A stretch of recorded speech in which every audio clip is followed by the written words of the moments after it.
69일차 현대어 성경 느헤미야 3장. 성벽 보수와 성문 재건에 가담한 이들은 다음과 같다. 43개 단체로 구분할 수가 있다. 대제사장 엘리야십을 비롯한 제사장단은 성전 북쪽의 양떼가 드나드는 성문을 다시 지어 들보를 얹고 대문을 달았다. 그들은 이어서 양문에 연결된 성벽을 시계 반대 방향으로 재건해 나갔는데 제일 먼저 함메아 망대에 이르기까지 수축하였고 뒤이어 하나넬 망대에 이르기까지 수축하였다. 그 다음 이어서 성벽을 수축한 이들은 여리고 성읍의 주민들이며 그 다음 이어서 성벽을 수축한 이는 이므리의 아들 삭굴이었다. 하스나 자손들은 북쪽에 있는 물고기 장터에 인접한 성문을 수축해 들보를 얹고 대문을 달았다. 그리고 빗장과 빗장 꼬지를 만들어 달았다. 그 다음 이어서 성벽을 수축한 이는 학고스의 손자이며 우리아의 아들인 무레못이며 그 다음 이어서 성벽을 수축한 이는 무세사벨의 손자이며 베레가의 아들인 무슬람이며 그 다음 이어서 성벽을 수축한 이는 바하나의 아들 사독이었다.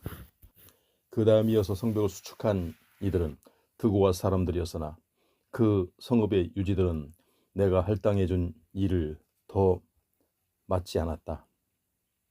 물고기 시장의 서쪽에 인접한 옛 성문은 바세아의 아들 요야다와 부소드야의 아들 무슬람이 수축하였다. 그들은 이 성문에 들보를 얹고 대문을 달고 빗장과 빗장꽂이를 만들어 달았다.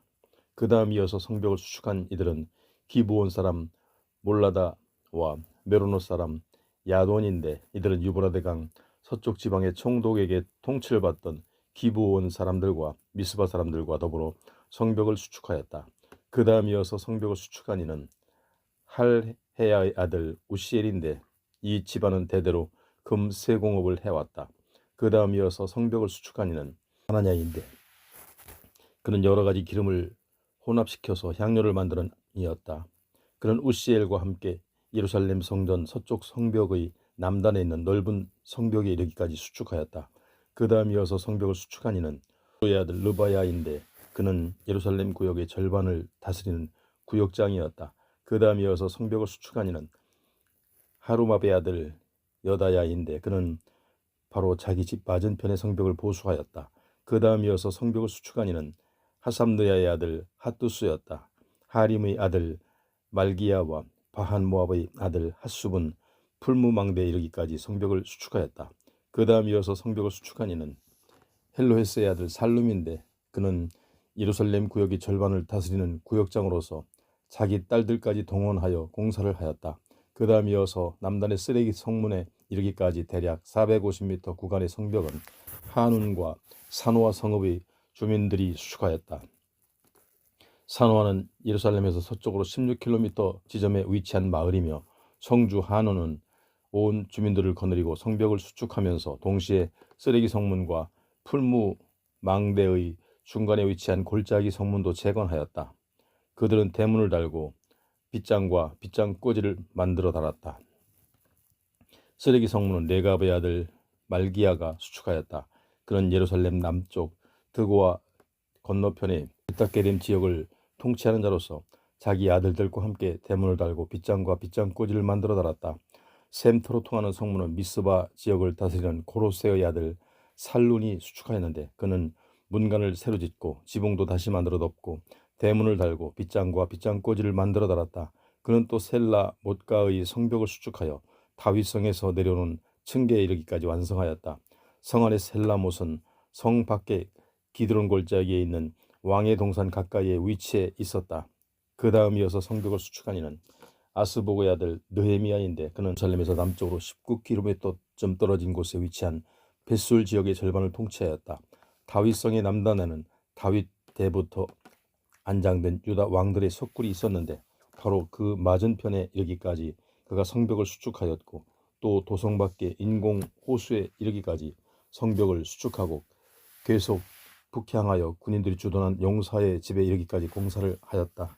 그 다음 이어서 레위 사람들이 바니의 아들 르훔의 지휘에 따라 성벽을 수축하였다. 그 다음 이어서 성벽을 수축한 이는 하사비아인데 그는 예루살렘에서 남동쪽으로 24km 지점에 위치한 그일랏 지역의 절반을 다스리는 자로서 자기 지역을 대표하여 공사하였다.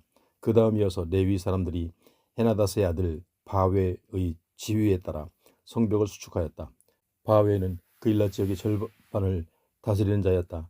그 다음 이어서 미스바를 다스리는 예수아의 아들 에셀이 자기에게 할당된 반 구간의 성벽을 수축하였는데 그는 성벽이 동쪽으로 방향을 바꾸기 시작하는 곳까지 공사하였고 그 성벽 안에는 무기고에 이르는 비탈길이 있었다. 그 다음은 삽베의 아들 바룩이 자기에게 할당된 반 구간의 성벽을 수축하였는데 그는 성벽이 굽은 곳에서부터 대제사장 엘리야십의 집 대문에 이르기까지 공사하였다. 그 다음 이어서 학고스의 손자이며 우리아의 아들인 무레못이 성벽을 수축하였는데 그곳은 엘리야십의 집 대문에서 그 집이 끝나는 모퉁이까지였다. 그 다음 이어서 성벽을 수축한 이들은 예루살렘 둘레에 사는 제사장들이었다. 그 다음 이어서 성벽을 수축한 이들은 베냐민과 핫수비인데 이들은 자기들의 집 맞은편을 공사하였다. 그 다음 이어서 성벽을 수축한 이는 아나냐의 손자이며 마아세아의 아들인 아사랴인데 그는 자기 집 가까운 곳에 성벽을 맡아서 공사하였다. 그 다음 이어서 헤나다스의 아들 빈누이가 성벽을 수축하였는데 아사랴의 집에서 북쪽으로 굽은 곳을 지나 그 모퉁이까지 공사하였다. 그 다음 이어서 성벽을 수축한 이는 우세의 아들 발랄인데 그는 성벽 모퉁이 다음 부분을 공사하였다. 이곳은 왕궁에서 불쑥 솟은 높은 망대의 맞은편으로 형무소의 마당에 가까운 곳이었다. 그 다음 이어서 성벽을 수축한 이는 바로스의 아들 부다야였다. 왕궁 남동쪽의 오벨 언덕에 살던 성전의 막일꾼들을 동쪽의 샘터로 통하는 성문과 왕궁에서 돌출한 망대까지 수축하였다. 그 다음 돌출한 망대에서부터 오벨 언덕의 성벽까지는 드고와 사람들이 수축하였다. 왕궁의 동쪽에는 말들이 통과하는 성문이 있었고 이 성문에서부터 북쪽으로는 제사장들이 저마다 자기 집 앞에 성벽을 수축하였다. 그 다음 이어서 임멜의 아들 사독이 자기 집 앞의 성벽을 수축하였고 그 다음 이어서 스가냐의 아들 스마야가 성벽을 수축하였는데 그는 동쪽 성문을 지키는 자였다. 그 다음 이어서 성벽을 수축한 이들은 셀리마의 아들 하나냐와 살랍의 여섯째 아들 하눈이다. 그 다음 이어서 베리기아의 아들 무술람이 자기 사랑채의 맞은편 성벽을 수축하였다. 그 다음 이어서 성벽을 수축한 이는 말기야이다. 금 세공업자인 그는 성전 초소의 성문이 마주 보이는 성전 막일꾼들과 상인들이 집까지 성벽을 수축하고 이어서 북동쪽의 모서리에 있는 누각까지 수축하였다. 이 누각에서 양떼가 드나드는 성문까지의 성벽을 금 세공업자들과 상인들이 수축하였다. 4장 우리가 성벽을 재건하기 시작하자 사마리아의 통치자인 산발랏이 그 소식을 듣고 몹시 화를 내면서 유다인들을 조롱하였다. 그는 자기와 함께 일하는 총독부의 관리들과 사마리아의 유지들 앞에서 이렇게 유다인들을 비웃었다. 힘도 없는 유다인들이 무엇을 한다고 수선을 떠는가? 그들이 자체 방어라도 할 수 있다고 생각하는 게냐? 재물이라도 바치면 무슨 효력이라도 생기는 줄 아느냐? 성벽 공사가 무슨 하루 일거리냐? 그들이 불타버린 잿더미 속에서 혹시 축성에 필요한 돌덩이들을 다시 꺼내어 쓰기라도 할 작정들이냐? 산발랏의 하수인으로 곁에 서 있던 암몬 사람 도비아가 나서서 이렇게 덧붙였다. 그들이 돌더미를 옮겨다가 성벽을 쌓는다 해도 모두 헛일이다. 그 성벽 위에서 여우 새끼만 뛰어다녀도 그 돌이 모두 무너져 내릴 것이다. 그러나 우리 일은 동시에 여호와의 일이었기 때문에 원수들의 조롱에 대항하여 나는 여호와께 이러한 기도를 드렸다. 우리 하나님이시여, 그들이 우리를 조롱합니다. 그 소리를 직접 들어주소서. 이러한 조롱과 수치를 그들에게로 돌려보내 주소서. 그들이 약탈을 당하고 포로가 되어 원수의 땅으로 끌려가서 그 모든 수모를 당하게 하소서. 그들의 허물을 덮어주지 마시고 주님 앞에서 그들의 죄악을 지워 없애지 마소서. 그들은 주님의 성벽을 수축하는 우리 이스라엘 민족을 모욕하고 조롱하였습니다. 원수들의 방해 책동은 여러 가지로 거세었지만 우리들은 차질 없이 성벽을 재건할 수가 있었다. 우리는 민족적으로 모두 성벽 재건에 힘을 쏟았기 때문에 얼마 지나지 않아서 온 성벽의 기초가 완성되고 높이도 반절이나 쌓아 올리게 되었다. 우리가 예루살렘 성벽 재건을 순조롭게 진행시키고 성벽의 뚫린 곳들을 보수해 나가자 산발락과 도비아와 아라비아 족속들과 암몬 족속과 블레셋 족속의 아스돗 주민들이 그 소식을 듣고 모두 크게 화를 내었다. 이리하여 그들은 공동전선을 펴기로 작정하고 예루살렘을 치려고 연합군대를 조직한 다음 유다인들에게 혼란을 일으켜 성벽 공사를 방해하려고 기습 공격을 준비하였다.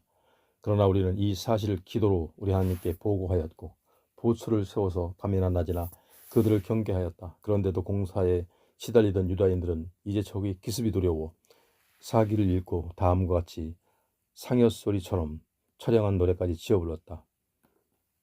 전에도 끝도 없는 흙더미, 지치고 지쳐서 흙한삽 못 지겠네. 우리가 이렇게 지치고 피곤한데 어느 세월에 이 성벽을 다 쌓겠나.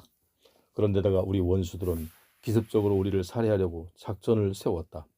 유다인들이 낌새도 느끼지 못하고 보지도 못하는 사이에 우리가 그들 속으로 기습해 들어가서 그들을 모조리 쳐 죽이고 그들의 공사를 끝장내 버리자. 그런데 사정은 의외로 달라져 버린다.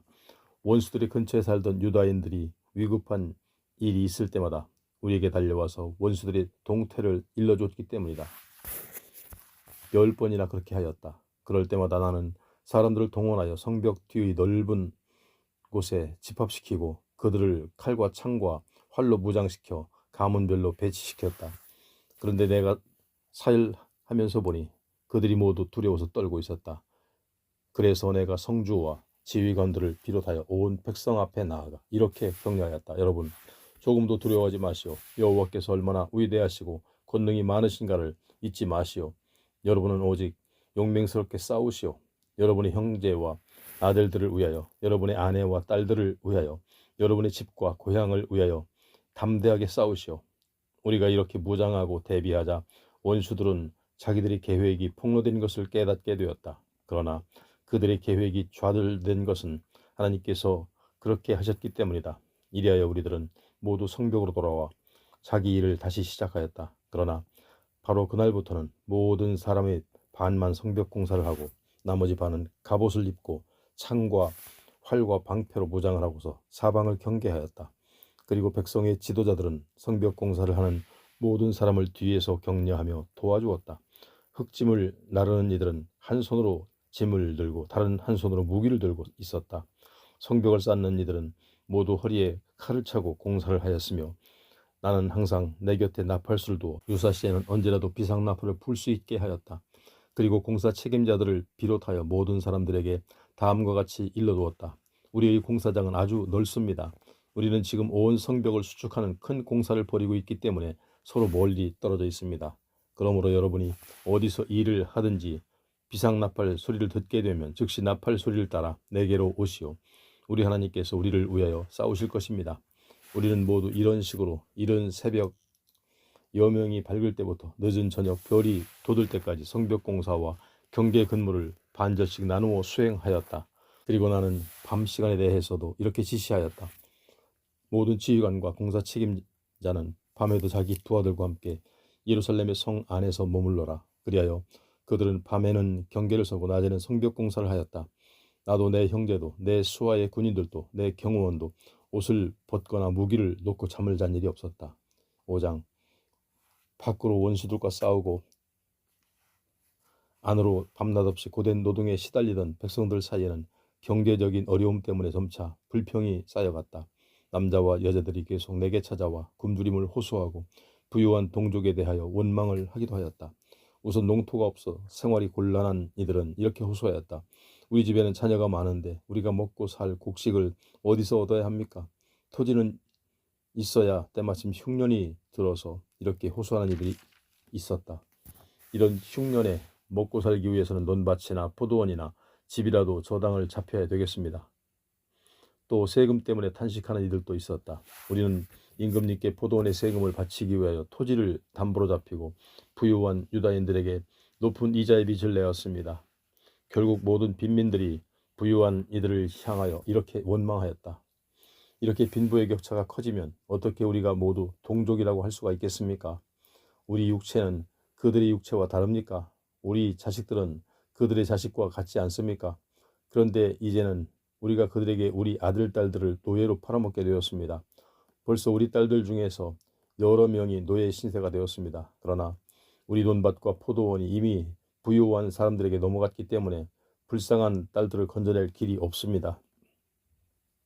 나는 이렇게 하늘에 사무친 부르짖음을 듣고 몹시 화가 났다. 나는 이 문제를 풀기 위하여 혼자 궁리한 끝에 먼저 백성의 대표자와 부유한 지도자들을 모아놓고 꾸짖었다. 여러분은 동족들이 경제적으로 어려운 처지에 있는 것을 이용하여 어찌 그토록 파렴치하게 가난한 형제들을 착취하고 압제할 수가 있단 말이오. 그리고 나서 나는 당장 민족 대회를 개최하고 부자들을 규탄하였다. 나는 그들에게 이렇게 말하였다. 우리는 이방인들에게 팔렸던 우리 동족 유다인들 중에서 우리 능력이 닿는 데까지 많은 사람을 해방시켜 조국 강산으로 돌아오게 하였는데 여러분이 또 동족들끼리 그들을 다시 팔고 삽니다. 이제 우리가 불쌍한 동족들을 다시 돈을 주고 해방시켜야 되겠습니까? 그러자 어느 누구도 항의하거나 대답하지 못하였다. 그래서 내가 계속 책망하였다. 지금 여러분은 옳지 않은 일을 하고 있습니다. 여러분은 이대로 살 것이 아니라 오로지 하나님을 두려워하면서 살아야 옳지 않겠습니까? 그래야 우리 원수인 이방인들이 우리를 조롱하지 못할 것이 아닙니까? 나와 내 형제도 내 친척과 내 부하도 돈과 곡식을 빌려주었습니다. 그러나 우리는 그 이자를 받지 않기로 작정하였습니다. 빌려준 것도 다시 받지 않기로 결심하였습니다. 그러므로 여러분도 오늘 당장 저당으로 잡아놓은 올리브밭과 포도원과 집들을 빚진 이들에게 돌려주고 돈과 곡식과 포도주와 올리브 기름을 빌려줄 때 이자로 받았던 100분의 1도 되돌려 주시오. 그러자 모든 채권자들이 나의 말에 찬성하였다. 우리는 빚진 이들에게 모든 것을 돌려주고 더 이상 아무것도 요구하지 않겠습니다. 우리에게 말씀하신 그대로 우리가 모두 하겠습니다. 그래서 나는 제사장들 앞에서 더 이상 빚 독촉을 하지 않겠다고 맹세하도록 시켰다. 그런 다음에 나는 온 무리가 보는 앞에서 옷자락을 털어버리고 이렇게 선포하였다. 누구든지 이 맹세를 지키지 않으면 하나님께서 그를 이렇게 털어내 버리셔서 그가 하나님의 집과 소유에서 털려나가 빈털터리가 될 것이다. 그러자 온 무리가 아멘, 꼭 그렇게 될 것입니다 하고 응답하며 여호와를 찬양하였다. 그리고 온 백성은 실제로 이 맹세를 지켰다. 나는 아닥사스다 왕 20년부터 32년까지 12년 동안 유다 지방의 총독으로 임명되어 일을 하였으나 나와 나의 형제들은 총독이 받는 월급을 받은 일이 없었다. 이전의 총독들은 가렴족으로 백성을 괴롭혔었다. 그들은 백성에게 떡과 포도주만을 요구한 것이 아니라 매일 은 40세겔까지 요구하였다. 총독들만 백성을 가혹하게 착취한 것이 아니라 총독의 부하들도 백성을 억압하고 괴롭혔었다. 그러나 나는 하나님이 두려워서 그러한 일을 전혀 하지 않았다. 오히려 나는 예루살렘 성벽을 건설하는 데 온 힘을 다 바쳤고 나의 부하들도 공사를 적극적으로 도와주었다. 나와 나의 부하들 중에서는 어느 누구도 권력을 쥐었다고 빈민의 토지를 산 일이 없었다. 나는 혼자서 좋은 식탁에 앉아본 일도 없었다. 나는 언제나 유다의 지방관리 150명과 함께 식사를 하였고 사방의 다른 나라에서 온 손님들도 내가 대접하였다. 그래서 나는 매일 소 1마리와 살찐 양 6마리와 많은 닭을 잡아 요리하고 열흘에 한 번씩 모든 종류의 포도주도 대량으로 제공하였다. 그런데도 나는 총독으로서 요구할 수 있는 부양비를 신청하지 않았다. 이런 것은 결국 백성에게서 나오게 마련인데 유다 백성은 이미 성벽 공사를 하느라고 너무나 지쳐 있었기 때문이었다. 그리고 나는 어려운 일이 닥칠 때마다 하나님을 의지하여 이렇게 호소하였다. 나의 하나님, 나를 기억해 주소서. 내가 동족을 위하여 한 이 모든 일을 기억하시고 내게 좋은 일을 베풀어 주소서. 6장. 내가 성벽 공사를 완성하여 성벽에는 더 이상 구멍 뚫린 곳이 하나도 없었다. 이제 성문에 문짝만 달면 모든 공사가 끝날 판이었다. 그런데 산발랏과 도비아와 아라비아 사람 겟셈을 비롯한 우리 원수들이 이 소식을 듣고 나를 암살하다고 모의하였다. 그래야 산발랏과 겟셈이 내게 심부름꾼을 보내어 이렇게 전하였다. 오노 골짜기의 마을에서 함께 만나 서로 상의해 봅시다. 이는 그들이 나를 유다 국경선 밖의 그 외딴 곳으로 유인하여 암살하려는 음모였다. 그래서 나는 그들에게 사절단을 보내어 이렇게 전하였다. 나는 지금 잠시도 떠날 수 없는 중대한 공사를 진행하고 있습니다. 만일 내가 여러분을 만나기 위하여 이 일에서 떠난다면 이 거대한 공사 전체가 중단될 것입니다. 그런데도 그들은 나에게 4번이나 똑같은 전가를 더 보냈다. 그럴 때마다 나는 그들에게 똑같은 대답을 들려주었다. 그래도 산발랏은 포기하지 않고 전술을 바꾸어 모함하기 시작하였다. 이번에는 그가 보응하지 않은 편지를 내게 보냈다. 5번째 심부름꾼이 들고 온 것이다. 그 편지는 이런 모함이 적혀 있었다. 게셈이 내게 확인해 준 바와 같이 그대가 지금 유다인들과 함께 반란을 준비하고 있으며 그 목적으로 성벽도 재건하였다는 소문이 온 세상에 파다합니다. 또 그대가 왕이 되려고 한다는 이야기가 들립니다. 그대는 또 예언자들까지 내세워 유다 땅에 다시 왕이 나타났다는 소문을 온 예루살렘에 퍼뜨리도록 하였다는 소문도 들립니다. 이런 소문은 틀림없이 바사 왕에게 전해질 것입니다. 그러므로 그대와 만날 것을 제안합니다. 우리가 만나면 이러한 모든 문제를 논의할 수가 있을 것입니다. 그러나 나는 그에게 이런 답변을 보냈다. 그대가 편지에 쓴 것은 전혀 근거 없는 소리요. 그것은 모두 그대가 꾸며낸 모함일 뿐이요. 그들은 이토록 음모와 흉계를 꾸며 우리에게 겁을 주었다. 그러면 우리가 사기를 잃고 공사를 중단할 것으로 생각했겠지만 그럴 때마다 나는 하나님께 이렇게 기도하였다. 하나님, 바로 이럴 때 나를 붙들어 주소서. 하루는 내가 무헤다벨의 손자여 들라야의 아들인 스마야를 그의 집으로 찾아갔다. 그가 하나님의 중요한 계시를 받아 내게 전할 말이 있으나 외출할 수 없다기에 내가 그의 집으로 찾아간 것이었다. 그때 그가 이렇게 말하였다. 성전으로 들어가서 숨어 있어야 되겠습니다. 우리가 집에 있으면 원수들이 와서 살해할 것입니다. 바로 오늘 밤에 원수들이 올 것입니다. 그러나 나는 이렇게 대답하였다. 내가 어찌 도피하며 살겠습니까? 또 나 같은 환관이 어떻게 감히 성전 안으로 들어갈 수가 있겠습니까? 나는 성전에 들어가도 죽게 될 것입니다. 그러므로 나는 성전으로 도망가 숨지 않겠습니다. 그러고 나서 내가 정확하게 조사해보니 스마야가 하나님의 지시를 받은 것이 아니라는 것을 깨달았다. 그는 나에게 예언을 전해주는 것처럼 이야기하였지만 도비아와 산발랏에게 매수되어 제사장만이 들어갈 수 있는 성전으로 나를 유인한 것이었다. 원수들이 예언자 스마야를 매수한 것은 나에게 겁을 주어 성전의 규정을 위반하여 죄를 짓게 하려는 음모였다. 내가 그런 음모에 걸려들면 원수들이 나를 조롱하고 비방할 것이고 이로 인해 나는 파멸되었을 것이다. 그때도 나는 이렇게 기도하였다. 나의 하나님, 도비아와 산발랏이 내게 한 일들을 잊지 마소서. 예언자 오바댜와 다른 예언자들이 나에게 겁을 주려고 하였던 모든 일들도 기억해 주소서. 성벽 공사는 안팎으로 어려움이 많았지만 마침내 완성되었다. 공사를 시작한 지 52일 만에 엘룰월 25일에 완성되었다. 우리의 모든 원수들과 사방의 이방 족속들이 그 소식을 듣고 다 놀라며 두려워하였다. 그들은 이 공사를 완성하시니가 하나님이심을 알게 되었기 때문에 모두 기가 꺾였다. 유다의 유력한 인사들은 성벽 수축을 하는 동안에 계속 도비아와 편지를 교환하였다. 도비아는 혈통으로는 암몬 족속이고 신분으로는 산발랏의 종이지만 그와 그의 아들이 유다 귀족 집안의 여자들과 결혼했기 때문에 유다의 많은 유지들이 그에게 충성을 맹세하였다. 도비아는 아라의 아들 스가냐의 사위였고 도비아의 아들 여호하나는 베레가의 아들 무술람의 사위였다. 이런 관계여서 도비아와 가까운 유다인들은 내 앞에서 그의 공로를 찬양하기까지 하였으며 내 말도 모두 그에게 일러바치곤 하였다. 그래서 나는 도비아에게서 여러 통의 협박 편지를 받았다. 7장 성벽 재건이 완성되자 나는 성문을 달고 문지기들을 세워놓았다. 그리고 성전에서 섬길 성가대원들과 레위 사람들도 임명해 놓았다. 내 아우 하나니와 예루살렘 수도 방위사령관 하나냐에게는 예루살렘 방위 책임을 맡겼다. 하나냐는 아주 믿을만한 사람이요 모범적으로 하나님의 뜻을 지키며 사는 이였다. 나는 그들에게 이렇게 지시하였다. 아침에는 해가 높이 떴을 때 예루살렘 성문을 열고 저녁에는 주민들이 돌아다닐 수 있을 때 성문을 닫고 빗장을 꽂으시오. 보초를 세울 때는 주민들을 모두 경계조에 편성시키시오. 위험한 곳에는 특별 보초를 세워두고 주민들이 모든 집에도 보초를 세워두시오. 예루살렘은 아주 큰 도성이었으나 주민이 얼마 되지 않아서 아직도 집을 짓지 않은 곳이 많이 있었다. 내가 이렇게 사람이 적은 것을 염려하자 하나님께서는 나의 마음을 감동시켜 전국의 인구를 조사하게 하셨다.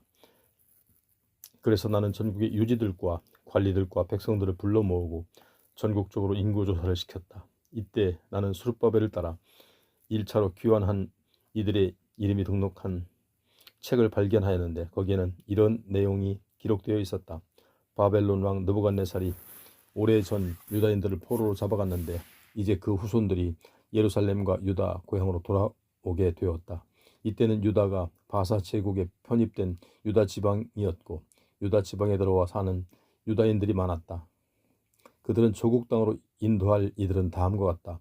스룹바벨, 예수와, 느헤미야, 아사랴, 라하냐, 나하마니, 모르드게, 빌산, 미스베렛, 비그웨, 느훔, 바하나.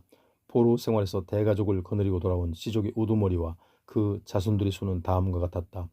바로스의 자손들 2172명, 스바다의 자손들 372명, 아라의 자손들 652명, 바한 모압의 자손 곧 예수아와 요압의 자손들이 2818명, 엘람의 자손들 1254명, 삿두의 자손들 845명, 삭개의 자손들 760명, 빈누이의 자손들 648명, 부베의 자손들 628명, 아스가스의 자손들 2322명, 아도니감의 자손들 667명, 비그웨의 자손들 2067명, 아딘의 자손들 655명, 아델의 자손들 곧 히스기야의 자손들 98명, 하숨의 자손들 328명, 베세의 자손들 324명, 하립의 자손들 112명, 기브온 사람들 95명, 베들레헴과 느도바 사람들 188명, 아나돗 사람들 128명, 베다스마웨 사람들 42명,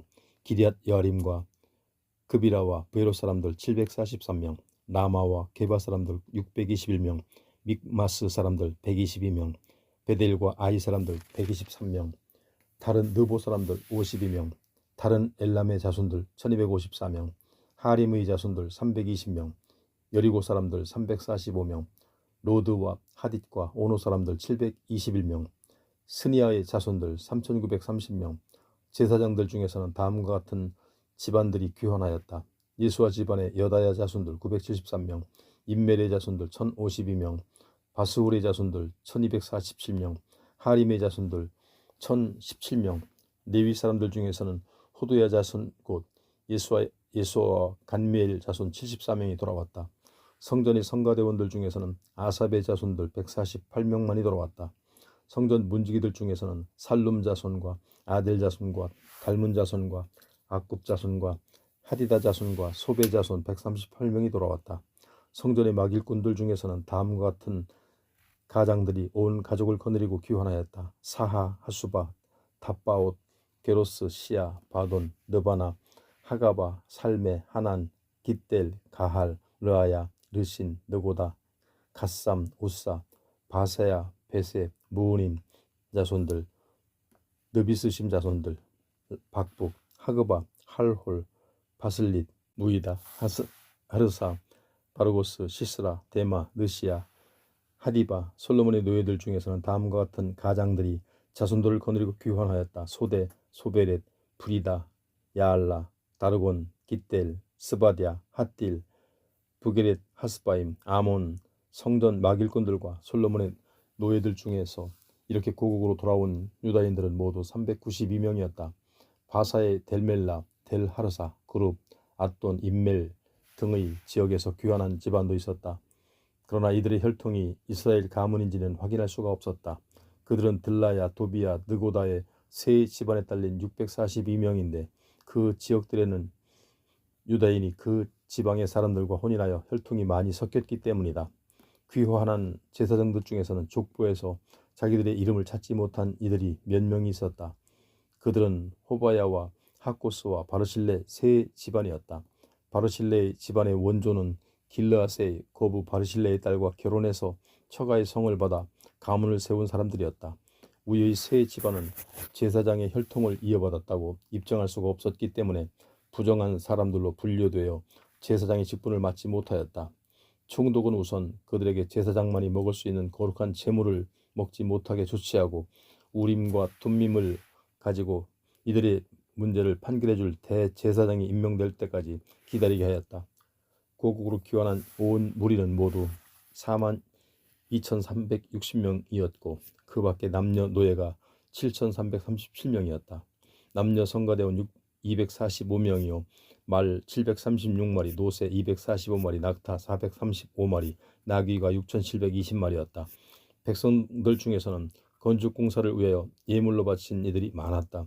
총독이 금화 1000다릿과 제물 대접 50개와 제사장이 예복 530벌을 바쳤고 모든 가문의 어른들이 금 2만 다릿과 은 2200만회를 바쳤고 일반 백성들이 금 2만 다릿과 은 2000만회와 제사장의 예복 67벌을 바쳤다.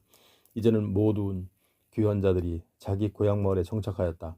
제사장도 레위 사람도 그들의 고향 예루살렘에 정착하였고 백성의 일부인 성전 문지기들과 성가대원들과 성전 막일꾼들도 예루살렘에 정착하였고 다른 모든 이스라엘 사람들도 저마다 유다의 고향 땅에 정착하였다. 8장. 이렇게 모든 이스라엘 사람들은 그들의 옛 고향을 찾아 정착하였다. 그해 7월이 되었다. 유다 전통에서 7월 1일은 여호와를 위하여 즐겁게 잔치하는 축제일이었다. 포로 생활에서 돌아온 유다인들은 이 명절을 이용하여 율법을 배우는 명절을 지키게 하였다. 그래서 7월 1일이 되자 온 백성이 수문 앞에 광장에 모였다. 온 백성은 서기관 에스라에게 여호와께서 이스라엘 백성을 가르쳐 주신 모세 율법책을 가져다가 읽어주시오 하고 요청하였다. 그러자 제사장 에스라가 율법책을 가지고 나왔는데 그 앞에는 남녀 어른들부터 아이들에 이르기까지 말을 알아들을 수 있는 사람은 모두 모였다. 에스라는 이른 아침부터 점심때까지 여러 시간을 읽었는데 온 백성은 그동안 계속 에스라만 바라보고 율법의 말씀을 들었다. 그때 에스라 서기관은 특별히 그 목적을 위하여 만든 나무 연단 위에 서서 율법책을 낭독하였다. 그리고 그의 좌우에는 6명씩 민족 대표자들이 서고 왼쪽에 한 사람이 더 서서 모두 13명이 있었다. 오른쪽에는 마띠디아와 스마야, 아나야, 우리야와 힐기야와 마아세야가 섰고 왼쪽에는 부다야와 미사엘과 말기야와 하숨과 하스바다나와 스가랴와 무술람이 섰다. 에스라 서기관이 선 연단은 온 백성이 앉아있던 자리보다 높았기 때문에 그가 율법책을 펴자 온 백성이 그를 바라보고 일어서서 하나님의 말씀을 받아들일 자세를 취하였다. 에스라가 율법을 낭독하기 전에 먼저 위대한 하나님 여호와를 찬양하자 온 백성이 기도하고 두 손을 높이 쳐들고 아멘 아멘 하면서 응답하고 두 무릎을 꿇고 얼굴을 땅에 대며 여호와께 경배하였다. 그런데 그 당시 유대인은 아람어를 사용했기 때문에 히브리어로 기록된 율법을 알아들을 수 없었다. 그래서 예수아와 바니와 세레비아와 아민과 하급과 샤부데와 호디야와 마아세야와 그리다와 아사랴와 요사밧과 하난과 불랴와 등의 레위 사람 13명이 백성들에게로 나아와 에스라가 낭독한 율법을 깨닫도록 도와주었다. 다시 말해서 에스라가 율법을 읽으면 레위 사람들이 통역을 해주고 백성들이 쉽게 이해할 수 있도록 설명도 해주었다. 온 백성은 율법의 엄한 명령을 듣자 하나같이 흐느끼며 울기 시작하였다. 그러자 총독 느헤미야를 비롯하여 제사장이며 서기관인 에스라와 백성을 가르치는 레위 사람들이 모두 백성을 진정시켰다. 오늘은 이렇게 슬퍼하지도 말고 울지도 마시오. 오늘은 여러분이 하나님 여호와께 영광과 찬양을 돌리는 축제의 날이니 오히려 즐거워하십시오. 그리고 나서 에스라가 이렇게 말하였다. 여러분 이제 모두 집으로 가서 잔치를 보려 배불리 먹고 마시며 준비된 것이 없는 가난한 사람들에게도 나누어 주시오. 오늘은 우리 하나님의 날이므로 아무 걱정도 하지 마시오. 여호와를 바라보며 즐거워하면 여러분은 다시 힘과 용기를 얻게 될 것입니다. 레위 사람들도 백성을 진정시켰다. 오늘은 여호와의 거룩한 날이므로 슬퍼하지 마시오. 걱정과 근심은 모두 떨쳐버리시오. 그러자 온 백성이 집으로 가서 큰 잔치를 베풀고 즐거워하였다. 그들은 에스라가 낭독해 준 율법을 정확하게 깨닫고 실천하여 그들 자신이 즐겁게 먹고 마시며 가난한 사람들에게도 똑같이 좋은 것을 나누어 주었다. 그 다음 날은 모든 가문의 우두머리들이 제사장들과 레위 사람들을 거느리고 온 백성을 대신하여 서기관 에스라에게로 와서 율법을 좀 더 정확하게 배웠다. 그들은 율법을 공부하는 과정에서 다음과 같은 사실을 알게 되었다. 모세가 여호와의 이 명령을 받고 이렇게 기록하였다. 이스라엘 사람들은 7월 이 축제 기간에 초막을 짓고 살아야 한다. 그래서 그들은 예루살렘과 유다 온 마을에 공포하였다. 여러분 산으로 가 올리브나무 가지, 야생 올리브나무 가지, 소나무 가지, 종려나무 가지, 참나무 가지를 꺾어다가 율법에 규정된 대로 초막을 지으시오. 그러자 온 백성이 들로 나가 나뭇가지들을 꺾어다가 집집마다 초막을 지었는데 어떤 이들은 자기 집의 평평한 지붕 위에 지었고 어떤 이들은 자기 집의 마당이나 성전 뜰에나 숨은 광장에나 에브라임 성문의 광장에 초막을 지었다. 이리하여 포로 생활에서 고향으로 돌아온 유다인의 온 무리가 초막에 들어가 살면서 초막절을 지켰다. 이스라엘 백성은 눈의 아들 여호수아의 시대 이후로 초막절을 이처럼 성대하게 지킨 일이 없었기 때문에 모두 큰 행복을 느끼며 즐거워하였다. 에스라는 이 절기의 첫날부터 마지막 날까지 매일 하나님의 율법을 낭독해 주었다. 초막절은 7월 15일에서 21일까지 일주일 동안 계속되었으며 8일째 되는 22일에는 율법에 규정된 대로 폐회 예배를 드렸다.